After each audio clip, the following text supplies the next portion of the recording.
rudal RS-28 Sarmat yang dikenal dengan julukan Setan II, Intercontinental Ballistic Missile atau rudal balistik antar benua yang paling kuat dan paling canggih di dunia. Senjata ini didesain untuk menghantui peradaban, membawa teror ke tingkat baru dengan spesifikasi luar biasa yang menjadikannya simbol kekuatan Rusia di era modern. Dengan panjang yang mencapai 35,5 meter dan diameter 3 meter, serta berat kolosal 208,1 ton, rudal ini ibarat meteor langit di dunia persenjataan strategis. Sarmat dapat membawa muatan hingga 10 ton, baik berupa hulu ledak nuklir maupun muatan lainnya, dengan kemampuan penghantar hingga 10 hulu ledak yang dapat dilepaskan ke 10 target secara simultan dalam sekali peluncuran. Daya jangkau rudal ini mencapai 18.000 km, yang berarti bahwa Rusia dapat menyerang target di mana saja, hingga menjangkau sudut paling terpencil di dunia. Sarmat juga dilengkapi teknologi Hypersonic Glide Vehicle atau HGV, memungkinkan rudal melesat dengan kecepatan hipersonik lebih dari 5 kali kecepatan suara. Dengan kecepatan kilat hingga 25.200 km per jam atau 7 km per detik, rudal ini mampu mencapai target dalam waktu yang singkat, membuatnya sangat sulit dicegat oleh sistem pertahanan modern. Daya ledak Sarmat juga merupakan ancaman terbesar, di mana hulu ledaknya mencapai 50 kali lebih kuat daripada bom atom yang meledak di Hiroshima. Besarnya hulu ledak ini memberi Rusia kemampuan untuk menghancurkan wilayah musuh secara masif dan brutal. Bangunan-bangunan luluh lantak dan kehidupan akan lenyap hanya dalam beberapa detik. Semua ini telah mengukuhkan posisi Rusia sebagai negara dengan arsenal nuklir paling mematikan di dunia. Selain itu, rudal ini dirancang tidak hanya untuk menghancurkan target yang strategis, tetapi juga untuk menimbulkan efek psikologis yang dahsyat di kancah geopolitik global, ibarat penjaga neraka yang siap dilepaskan kapan saja, di mana saja. Rudal Sarmat Setan II disimpan di fasilitas bawah tanah berbasis silo yang dirancang khusus untuk melindungi rudal dari berbagai serangan luar.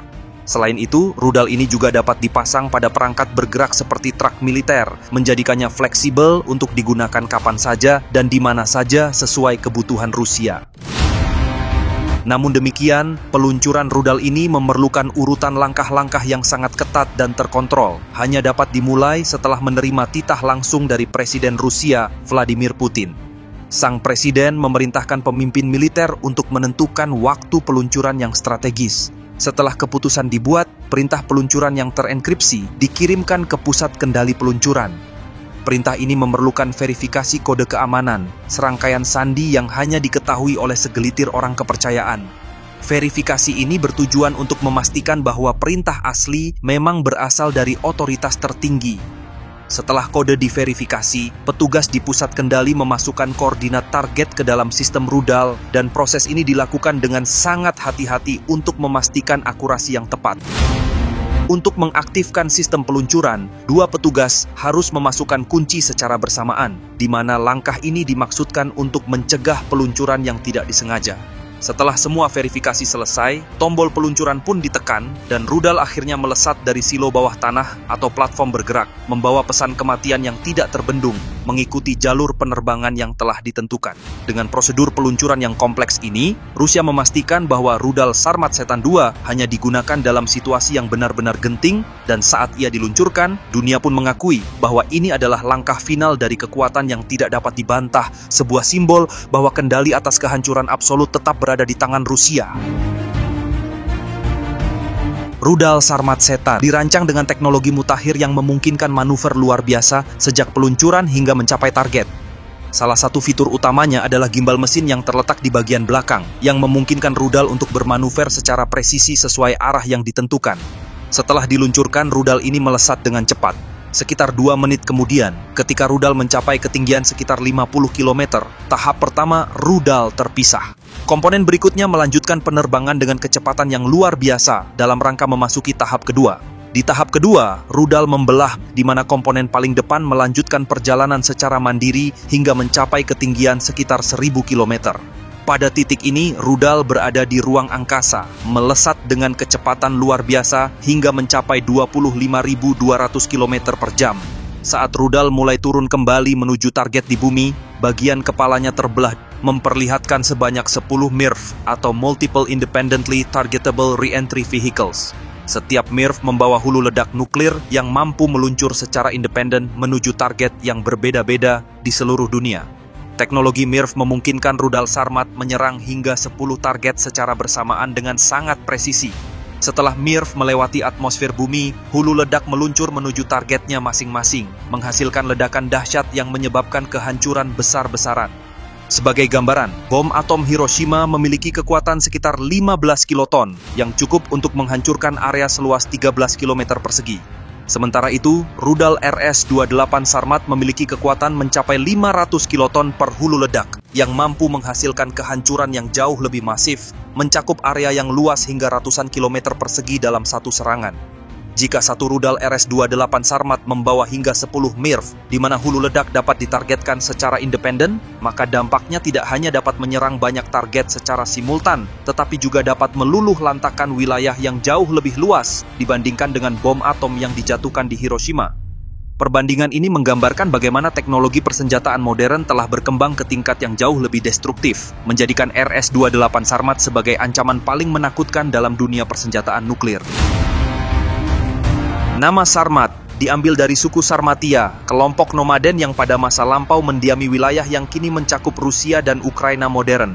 Rudal ini merupakan mahakarya dari Biro Desain Roket Makeyev dan didesain untuk menggantikan sistem rudal balistik antar benua bernama R-36M Voyevoda yang lebih dikenal dengan julukan Setan 1 yang merupakan peninggalan Uni Soviet. Setan 1 warisan Soviet ini mulai dianggap usang karena teknologi yang berasal dari tahun 1970-an hingga 1980-an yang membutuhkan perawatan intensif serta tidak sepenuhnya kompatibel dengan kebutuhan modern. Oleh karena itu, Setan 2 atau RS-28 Sarmat pun hadir sebagai penerus dengan inovasi terkini, dirancang untuk mengatasi kelemahan teknologi lama dan mampu beradaptasi dengan tantangan sistem pertahanan rudal modern. Beberapa keunggulan Setan 2 antara lain adalah teknologi anti-deteksi, membuatnya amat sulit untuk terdetek oleh radar dan sistem pertahanan rudal. Selain itu, fitur canggih lainnya adalah kemampuan untuk menempuh rute penerbangan non-konvensional, termasuk melalui Kutub Selatan, yang sebelumnya tidak mungkin dilakukan oleh Setan 1.